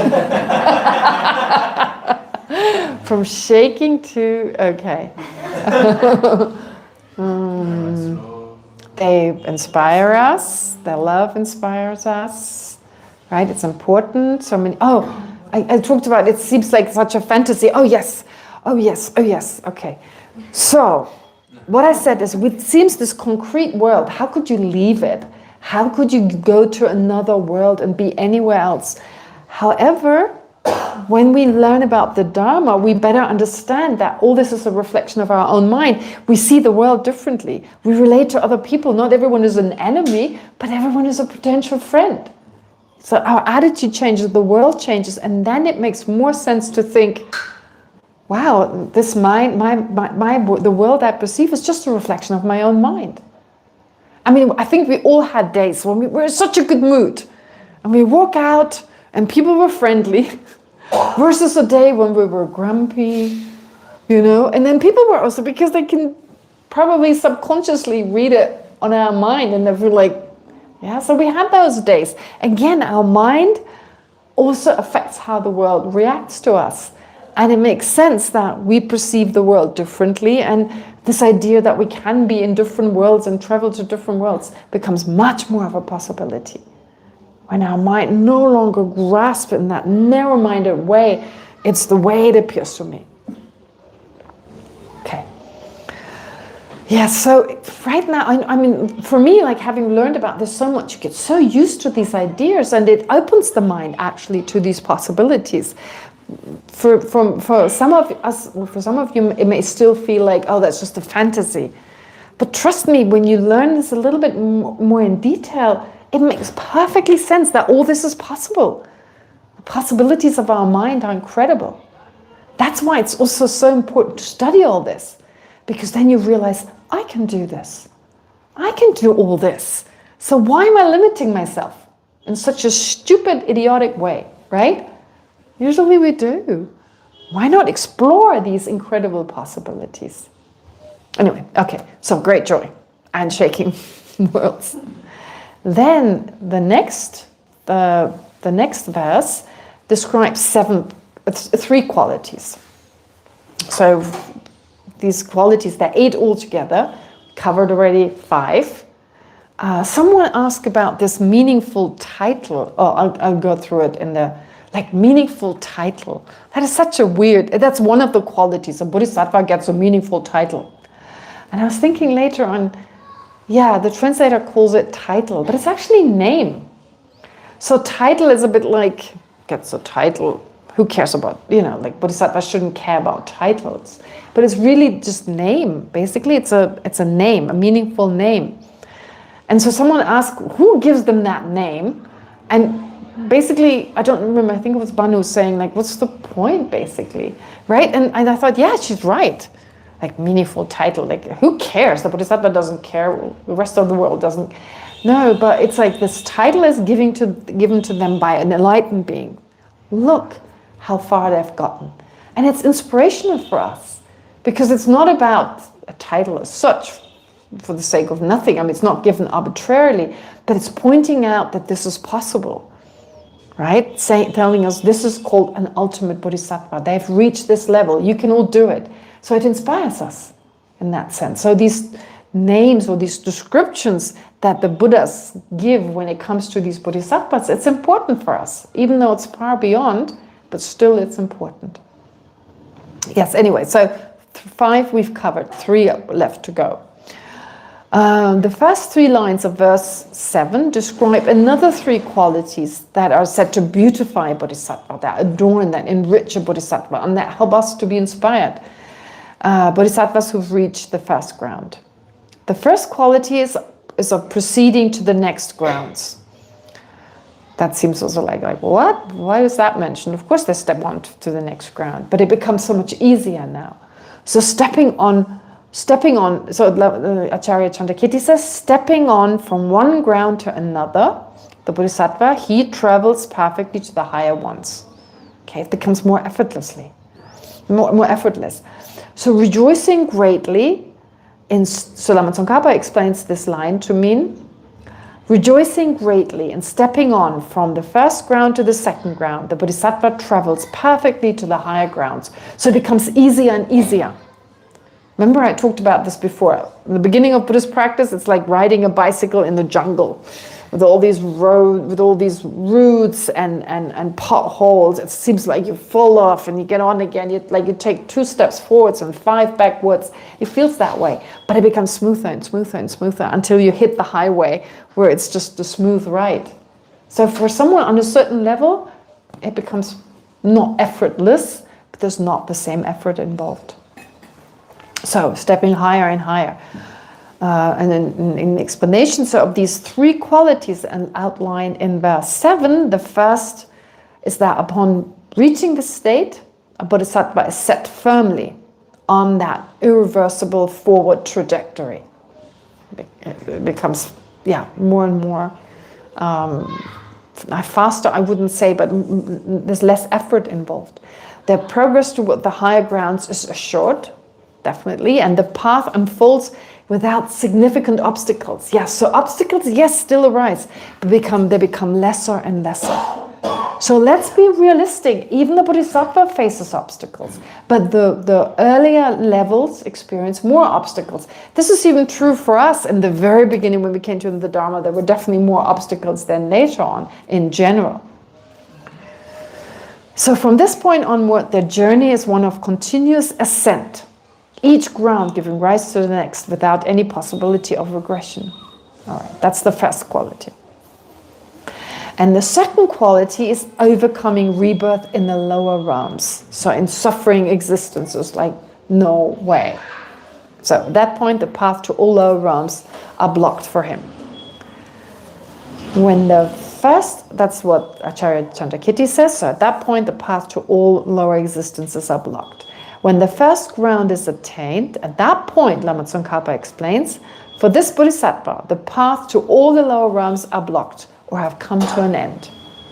Okay. So, the second quality, to explain this, is that bodhisattvas on the first ground are completely free from involuntary, that's important, involuntary rebirth in the lower realms, hell, preta, or animal. Can't be reborn in these hellish kind of existences. And again, I can't stress this enough. If there is no objective existence, these realms are reflections of our own mind. So it's not like there's really something solidly, objectively over there. It could happen right now in this place. Yeah. There could be hellish existences. Even in this place, there could be living beings. We don't see them, they don't see us. Since all this around us, it's however objective it seems. And we are very much influenced by science, especially the beginning of science. You know, like 400 years ago, modern science, well, not the beginning of science, but the beginning of modern science started about 400 years ago. And there was this very prevalent view of like a bird-like view or God-like view. I mentioned it before. If you look at the history of science, and I don't know much about it, I just read a little bit about it, but it said that they had this view, you could take on a bird-like view and like a God-like view that see everything. And nowadays we have what? Quantum physics, where it's clear without an observer, things couldn't exist. So you need to have an observer. There are these explanations in quantum physics, and again, I don't know much about it, but the little I know, that yes, it's very much dependent on the observer to perceive things. So things, the external atoms and so forth, the way they behave, their function, etc., is dependent on an observer. What is that observer? The mind. That's a very Buddhist view. Yeah. So therefore, what we perceive around us is very subjective. And we still hold the scientific view, I believe. I mean, I had that view, definitely, what the little I studied of science, that there's this objective reality and everyone sees it the same way because you can measure it. But that's still, measuring it is totally subjective. Who reads the measurement? Right? And as humans, we perceive it in a certain way. Other living beings perceive it in a different way. So what is it? Right? We perceive a certain temperature as hot. Well, other living beings experience it differently. What is it? Or like take someone from Delhi. 21 degrees is cold for a person from Delhi, right? from Northern Europe, it's pleasant, right? I mean, if you come from a really, really hot place or a really, really cold place, there's great disagreement when it comes to temperatures. Okay. Anyway, so therefore, lower realms don't exist objectively, but still involuntary rebirth is possible for us, but not for a bodhisattva on the first ground. So, in other words, there's no rebirth in the lower realms caused by contaminated karma and afflictions. When they're absorbed, when these bodhisattvas are absorbed in the direct realization of emptiness on the path of seeing, that non-dual gnosis or non-dual wisdom eliminates the cause that could otherwise propel them into such rebirth. From that point onward, rebirth in the lower states cannot occur involuntarily. They may take such rebirth only through the force of their great compassion. Of course, that's possible. But not involuntarily. Their future existence is thereby secured. They have an incredible degree of freedom. Right now, you can't, I mean, I wished someone would ask me just before dying, where do you want to go? And like Amazon, you buy something, you tick this, you want to, order something, like an online ordering service. Want this, gender, family, country. No one is going to ask us. We're just going to go wherever the karmic winds, as they say it, bring us or take us. From that point onward, so rebirth in low states cannot occur. Their future existence is thereby secured, and their progression continues either within the sphere of higher realms, higher rebirth, or through consciously choosing rebirth in lower realms for the benefit of sentient beings. Isn't that beautiful? I mean, their whole lives are governed by that love and compassion. I mean, what is this if not incredibly inspiring? But then also the freedom that goes along with it, that is, even though they die, there's still death, but very controlled. Then the debate arises. One might ask, Lama Tsongkhapa says, after attaining the peak stage of the path of preparation, remember the previous path, the path of preparation, there was a peak stage that was called peak. Isn't it impossible for someone to fall to the lower realms due to karma? So actually on the path of forbearance, after the peak state, it said you don't fall into the lower realms. So what's going on? That's already reached early on. If so, why is the ending of the path to the lower realms contingent upon attaining this ground? Already we heard on the path of preparation, you have 4 levels. On the 3rd level, called the level of forbearance, there is no longer any falling into the lower realms. So what is the big deal on this ground here? With regard to the second quality, someone may ask, why is this said to occur only on the first ground? It's also taught that after attaining the peak stage, when on the forbearance stage of the path of preparation, the 3rd level of that path, bodhisattvas will not fall into the lower realms either. That's already the case. Why is the first ground emphasized as the point where rebirth in the lower realms is overcome? Okay, and then there's a whole debate. I put in the whole debate. I thought, okay, give you a sense of the debate, how this point is debated, but I'll have to do it on Thursday because I want to take some questions. The debate will take too long to go over and finish before 6, or finish at least to have enough time for questions. And otherwise I have to do the whole thing again next time, explain it again and just get you back into the subject. So the debate will go through next time. Are there any questions so far? Anything? Yes, Tome? I think I already asked you this once, and I'm still thinking about it. Maybe for others as well. So you talked before that you explained how attachment to yourself and to others causes our suffering. And I can see that when I have attachment, it comes from ignorance and various others. But why is the innovation that attachment necessarily arises from ignorance? Like, how can we not know that? In my experience, it always came with attachment. Attachment always came with ignorance. But maybe one day I will not have ignorance, but I will still have attachment.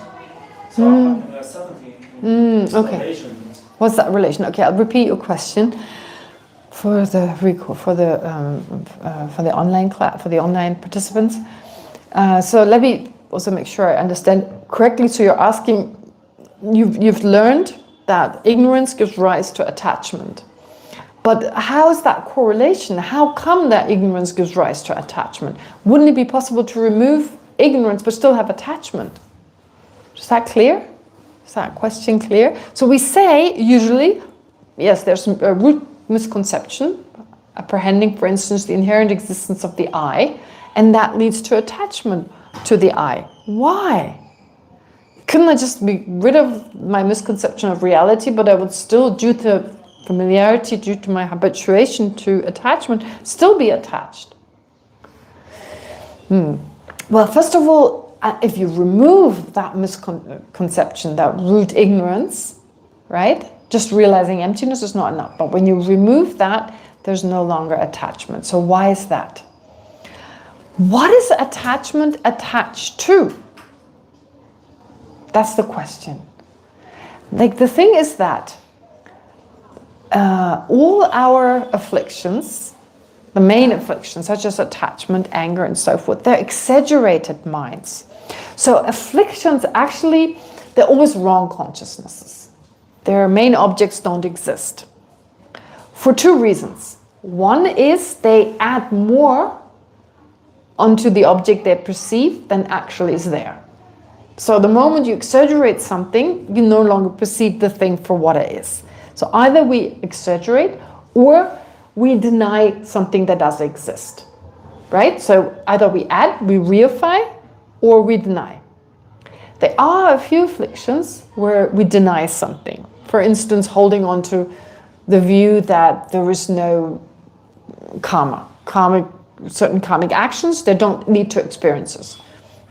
Right? Everything else around us in modern science and everything has causes, everything has a result, but my actions don't. They're an exception. Right? That view that cause and effect is all around us, but when it comes to my actions, no, they don't really have an effect.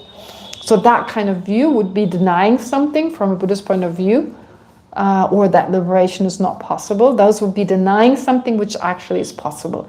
But those afflictions, they're afflictions of that sort, they're not really what govern our actions. They're not that. They're the ones that reify, the ones that exaggerate, that superimpose, they're much more of a problem.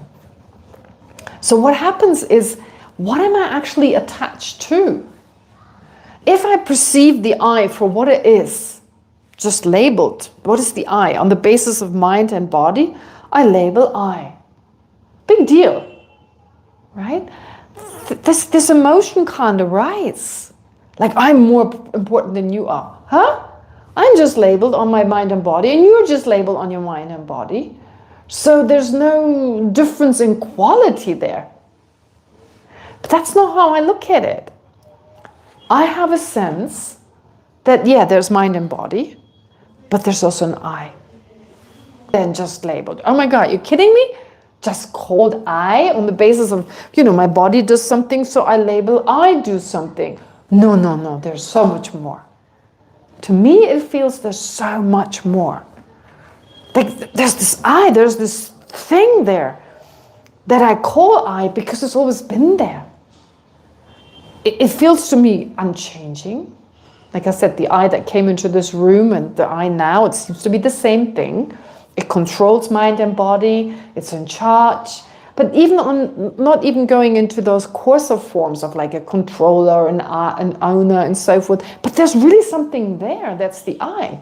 If you search in if you were to ask me, if I take you apart, will there be an I that's not mind and body? And of course I'd say yes. There is some essence that is me. So that's already exaggerating what's there. And if I have something that is more than just something labeled, then emotion comes in, right? It's like when an emotion, again, emotion so strong, as strong as attachment, in the sense that, okay, so there's really something more than being labeled. So what is that in relation to everything else? More important. More important. And its happiness is also more important. Right? There's something there. There's not just labels, something that is over here, something very concrete. And that thing wants to be happy. Right? I recognize that. Of course, it's there with me. I want to be happy. I want to. It's actually just my mind thinking I want to be happy. But I believe it's not just my mind. My mind thinks it because my eye thinks it. It's not just my mind. It doesn't feel like my mind. It's not just my mind doing it. It's really my eye doing it. It feels that way, doesn't it? So when I meditate, I'm meditating. And then when I'm watching my mind meditating, it feels like, okay, my eye becomes a little spy looking at my own mind. It's just another mind looking at the other mind. But that's not what it feels like. There is that I. So having exaggerated its existence, now I feel I exaggerate. That exaggeration goes on. I'm in that mode of exaggerating. So my happiness is more important versus everyone else's. My happiness, my well-being is more important. So from there, then I judge the world. I judge the world like, okay, so you benefit me, I become attached to you. You harm me, I resent you. You don't do either, I don't care about you. Right? I ignore you. So I don't know how else to put it. It's just that wave of exaggeration. Like once you get into that flow of like exaggerating how the I exists, you can't help it. There's just nothing you can do about it.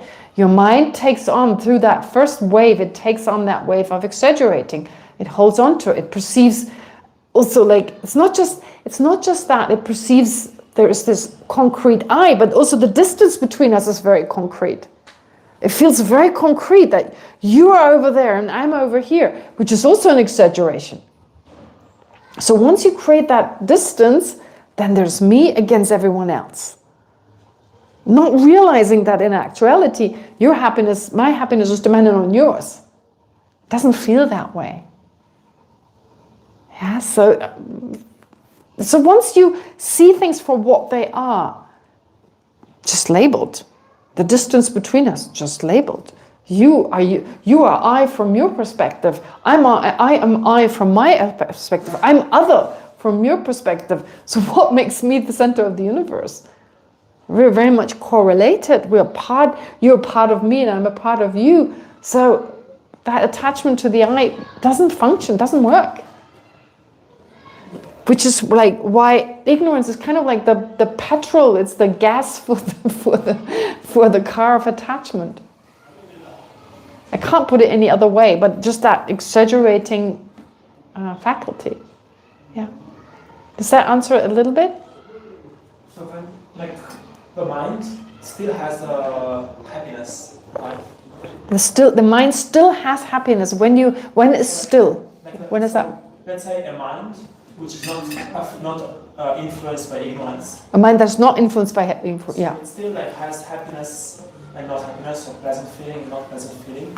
So no, a mind that is no longer influenced by ignorance, that ignorance is gone, yes, can't have any unpleasant feelings. So, but it can still have pleasant feeling. Yeah, it has constantly pleasant feelings. Because what keeps us from experiencing this full happiness? I mean, first of all, we don't actually experience the kind of happiness that a liberated being would. What we call happiness, a liberated being would be laughing. Do you call that happiness? That's not happiness from their perspective. Why? Because we're constantly worried about I, me, and mine. Right? Go back to that Beatles song that I finally understand. I, me, and mine. You know, like constantly worrying. So we can never fully relax. Even those short moments when we feel like, oh, everything is okay. First of all, they're very short-lived. And secondly, it's not to the full degree. But we're basically always worrying about I, me, and mine. It's always like this, and at least if we don't worry right now, there's a sense of foreboding. Anything may happen, right? It could still, so we can never fully relax. And when that is gone, that sense of, this unrealistic sense of the I, what to not be happy about? But we have to first recognize that all our worries come back to that. We worry about other people, but only because we're attached to them. If we're not attached to them, we don't worry about them. We have genuine compassion for them. We want them to be happy and we do everything, but it doesn't pull us down as in like, oh my God, I'm so scared, I'm so worried. That doesn't happen. So impossible. I mean, I'm saying that, that's what the texts say. But if you logically understand, just logically understanding that it's the self-centeredness, which in turn comes from the root misconception, well, once that's gone, if those two minds are gone, what is there to worry? What is there to be unhappy about? Let's look at our own unhappiness. Where does it come from? Not getting what I want, basically. In a nutshell, getting what I don't want and not getting what I want. That's why I suffer. But then it's no longer I want, I don't want, because that I that wants and doesn't want, we understand it's not there. Right? So you may want for others to be happy, of course. But that is compassion. That is not an exaggerated mind. That is in accordance with reality. Our mind is made to be happy. No, it's a wrong word. Our mind is, of course, not made. But it's in the nature of actually, that's why we resent it so much. We're supposed to experience this, but right now we don't fully experience it. Of course, suffering can help us to grow, no doubt about it. But to grow in such a way that at some point we don't have suffering. We can utilize it on the path. It can be very helpful. But the goal is, of course, to remove that which is not in the nature of our mind. It's not supposed to be there. Just as the afflictions are not in the nature of the mind. It's like having this clear water with these incredible medicinal possibilities, but constantly adding mud. Yeah.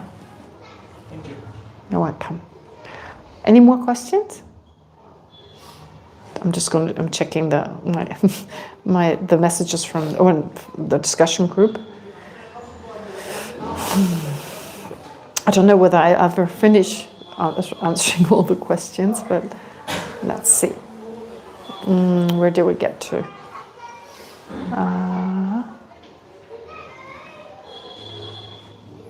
That was the last question we had.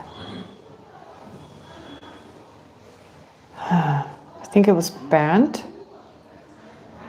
Oh yeah, no, Banu's question, I think, oh wait. The sound of ah. The sound of ah, which means it's the shortest teaching of the Buddha, is the sound of ah. So Bernd asks, wait, let me just check whether, oh yeah, authentic, we talked about authentic. Okay, the sound ah is a kind of, so I said that one of the shortest teachings of the Buddha was the sound ah. So Bernd asked, is that in the nature of space? So first I was like, no. And then I remembered the prayer we do, like emptiness, or the perfection of wisdom, inexpressible, beyond thoughts and so forth, in the nature of space. It's not really literally in the nature of space. It's kind of like, it's like space. It's like just the absence of something, right? It's this poetic language, so it's not really the same as space. It just refers to the absence of inherent existence.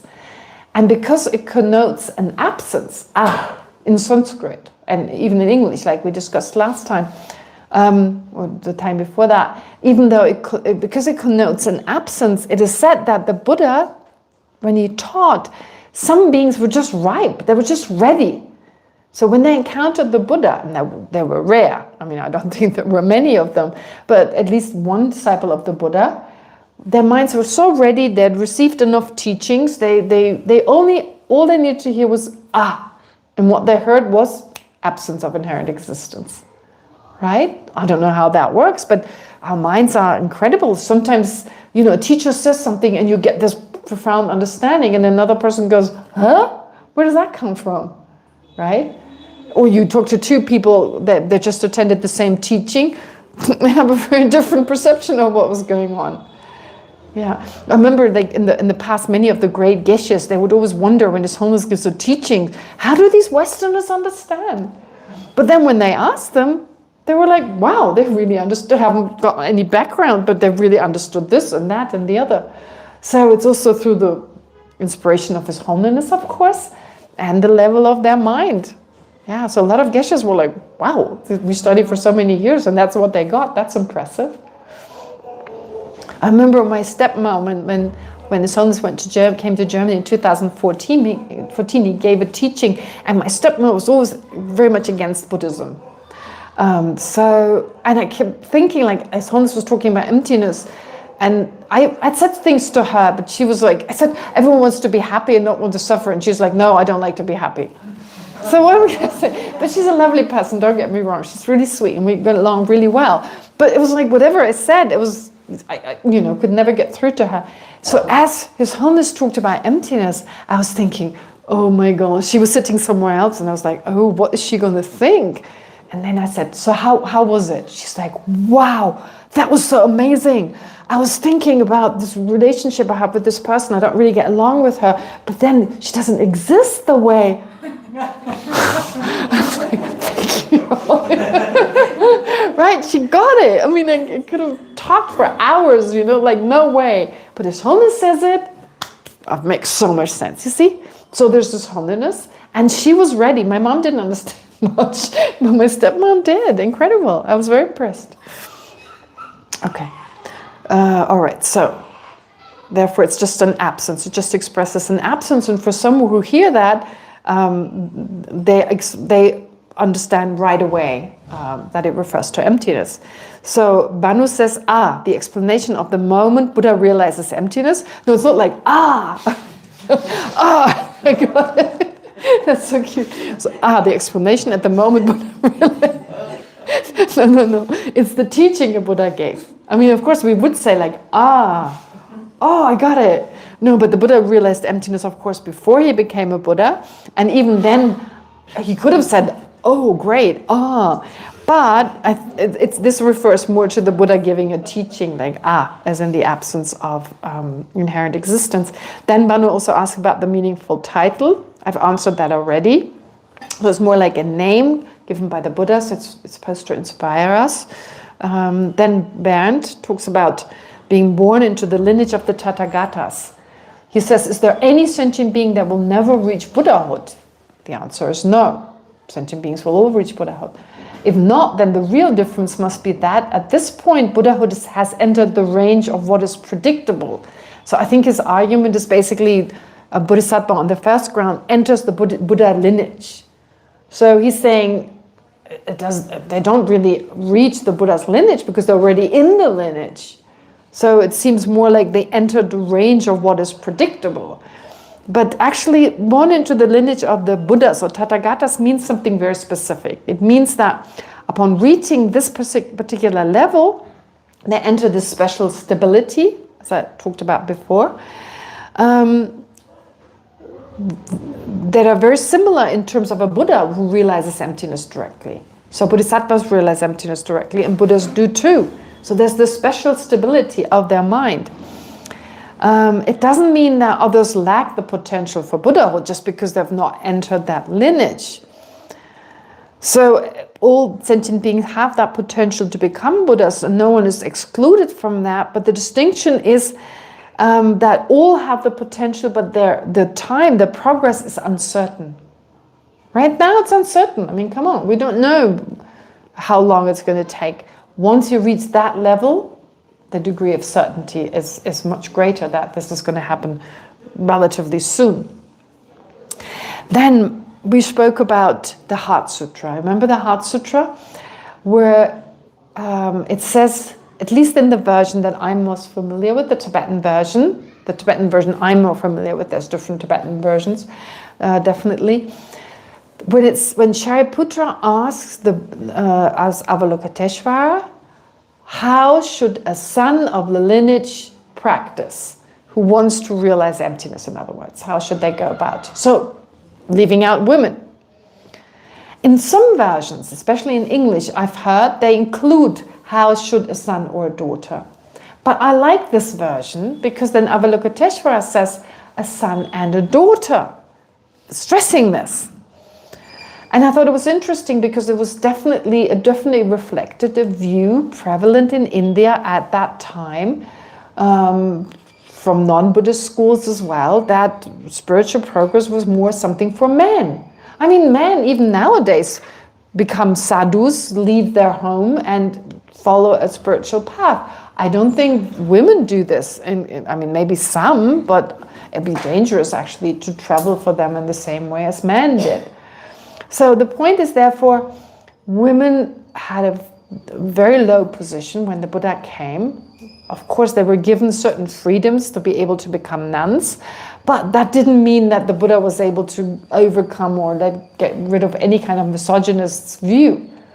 And they also were reflected in some of the scriptures, whether the Buddha said them or not, or as in like some beings, if they would have heard, oh, men and women are equal, they would have turned away and wouldn't want to do anything with the Dharma. So maybe in that first instance, the Buddha would have taught them, all right, you have to be a man to progress and so forth, to introduce them to the Dharma in the first place. And when their minds were ready, tell them, well, everyone is equally can become enlightened. And then you have the highest practices where it's actually against the vows you take to denigrate a woman, to deprecate a woman. Not allowed to belittle a woman. It doesn't say don't belittle men. It's just so it's like on that highest level, equality is a must. So the point is, therefore, in the Heart Sutra, I like this part where one asks this question, ignoring women, but then in the answer, women are very much included. But then Mac asks, first of all, are these present in non-Tibetan texts? I don't know. And honestly, the Sanskrit versions, I'm sure there are many different Sanskrit versions. I mean, there are always many versions. I know many Tibetan versions, many Sanskrit versions, and based on the Sanskrit or even Pali or Pali versions, they were translated, and maybe some people added them and didn't, or I don't know. It's hard to say. I don't know. But he also says that it's hard to believe that Shariputra used the word son of the lineage in his question, given that he came from a matrilineal culture. So Shari was his mother's name, and Putra means son, the son of Shari. But matrilineal or not, there are many matrilineal traditions or communities. That doesn't mean that they're not male-dominated, traditions. I mean, in terms of religion, political or legal structures. So I did a little bit of research. Nowadays in Indonesia, the Minangkabau is one of the largest matrilineal societies in the world, and still the decision-making lies with the men. So just because their properties and clan identity passes through women, in most political and religious leadership positions, the most of these positions are held by men.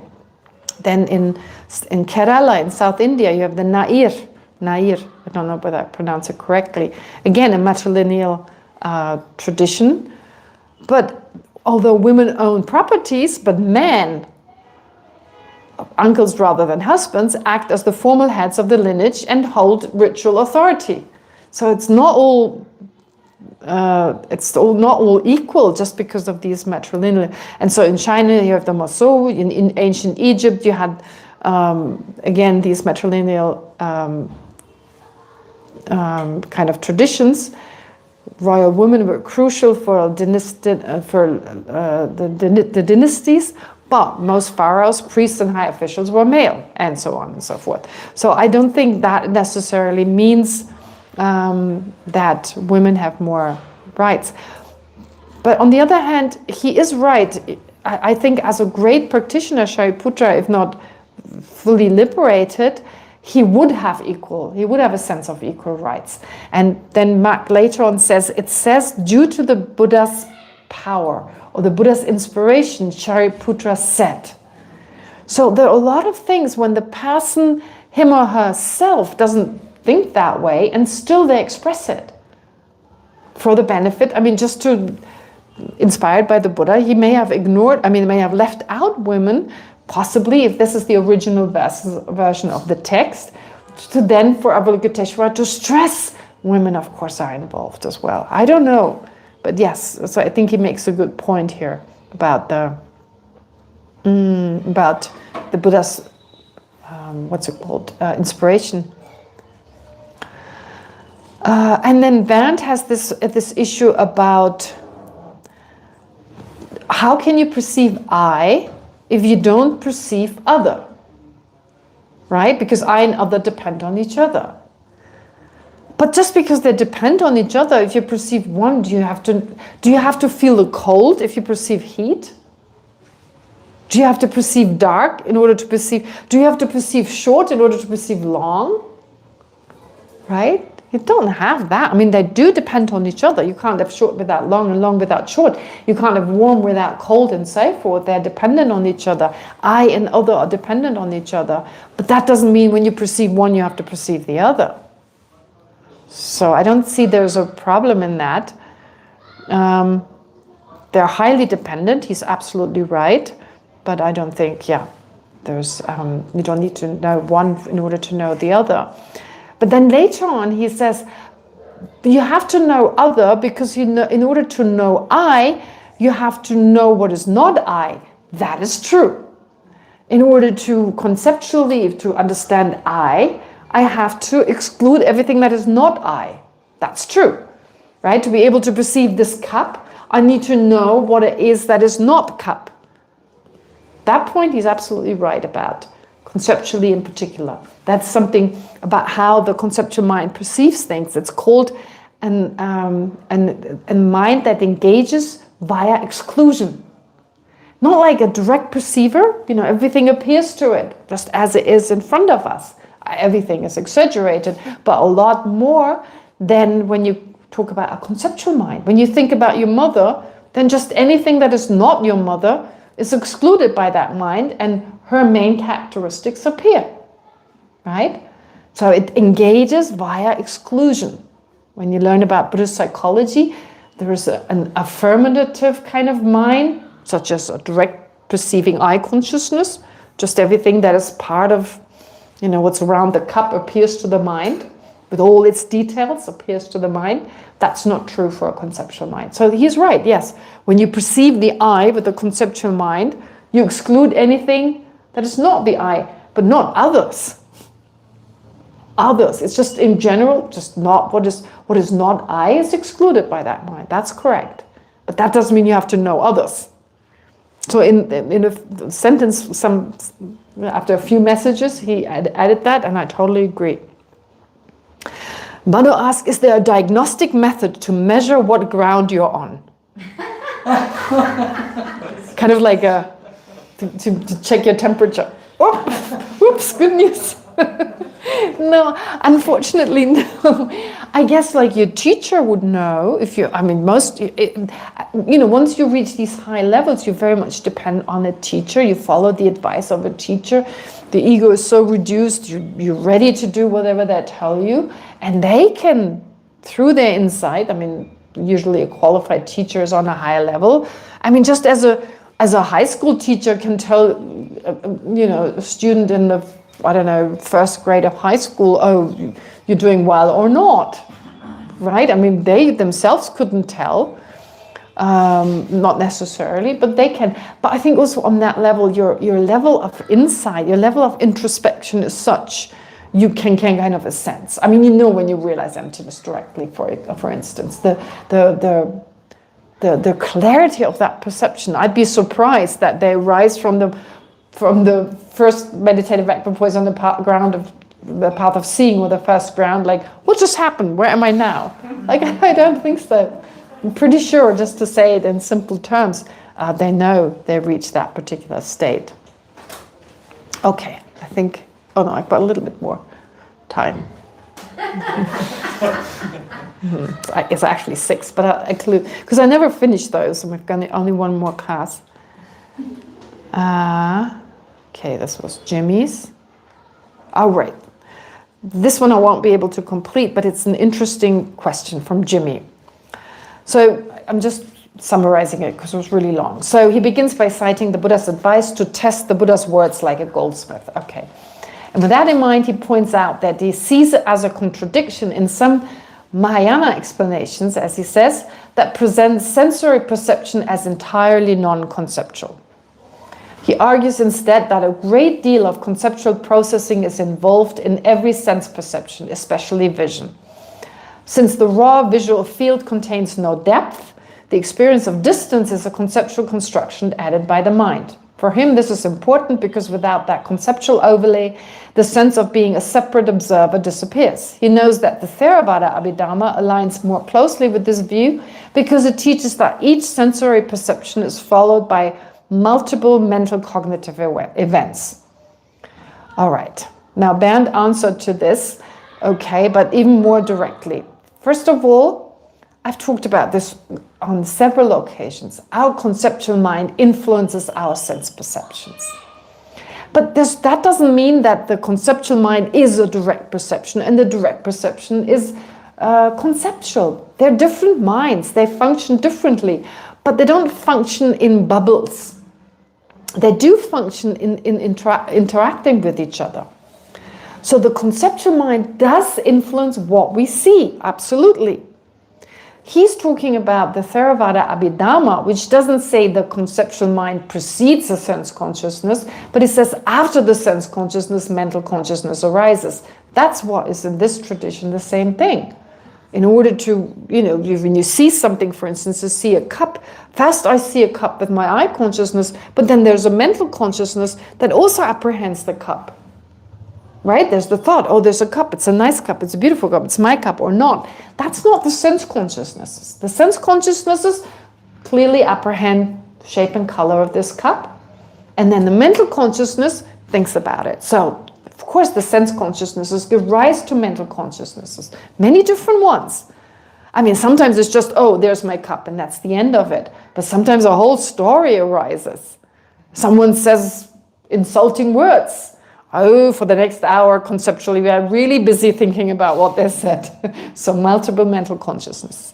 But that's not his point. His point is that, yes, we see certain things in a particular way, and that is influenced by the conceptual mind. And yes, I mean, when we were little children, I said it many, many times, so as little children, we weren't able to judge the distance between this table and that table.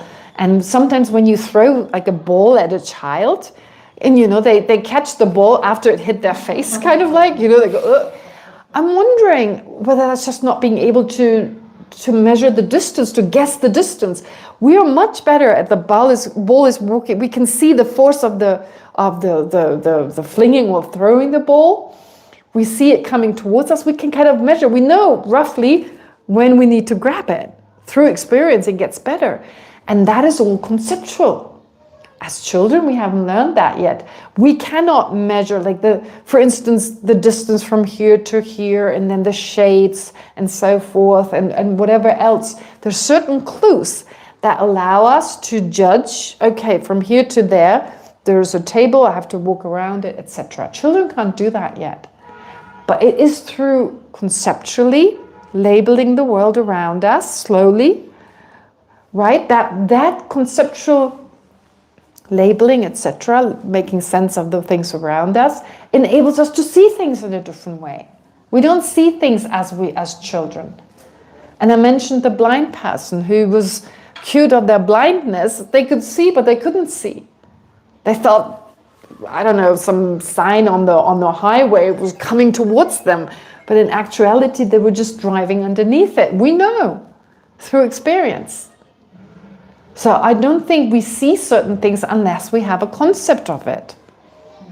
That's why in certain cultures, when you have many different tones of green, you see more green. Different words for different labels for snow, you see more snow. Yeah. So I'm in total agreement with him that our two minds work with each other. The conceptual mind, it takes in the information from the sense consciousnesses. Initially, it started classifying. This is this is that. We learned language. We started categorizing things. We made sense of the things around us. Then that in turn influenced how we saw the world, making it possible for us to look into a room and know, I can walk this way.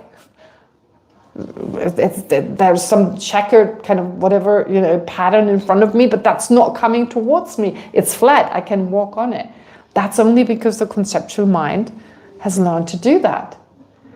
And optical illusions, they're interesting because suddenly things seem very different, right? All these optical illusions you find online with colors. You see one color in the context of other colors, it seems to be lighter than the other color. Just in contrast to the line in between. When you cover the line between, you see suddenly the two sides have the same color. Just go to optical illusions. It's fascinating. So our mind is still fooled sometimes because of our conceptual way of making sense of the world, and sometimes those clash. And that's when we talk about an optical illusion. Yeah. Okay. Anyway, so I totally agree with him. And then Bernd gives an answer. It's pretty much, yeah, kind of answering that also in a way. It's quite long if you want to read it. But yeah, I've covered quite a few questions. So maybe I'll actually finish all of them on Thursday. But they're good. Those are incredible. The way those people in the groups, you know, like how they look at these things from different aspects. It's all important. It's all part of the puzzle of understanding these ideas here. Right? Okay. So sorry I didn't get everyone's question. Well, hopefully you didn't have any further, but if you do have more questions, there's time next time. Last class on Thursday. All right. So let's dedicate. In the snow-encircled land, you are the source of benefit and bliss. Avalokiteshvara, Tenzin Gyatso, please remain in life until samsara ends. May the precious Bodhi mind, not yet born, arise and grow. May that born have no decline, but increase forevermore. May the precious view of emptiness, not yet born, arise and grow. May that born have no decline, but increase forevermore. Thank you very much. And watch out for the bears. No, it'll be fine.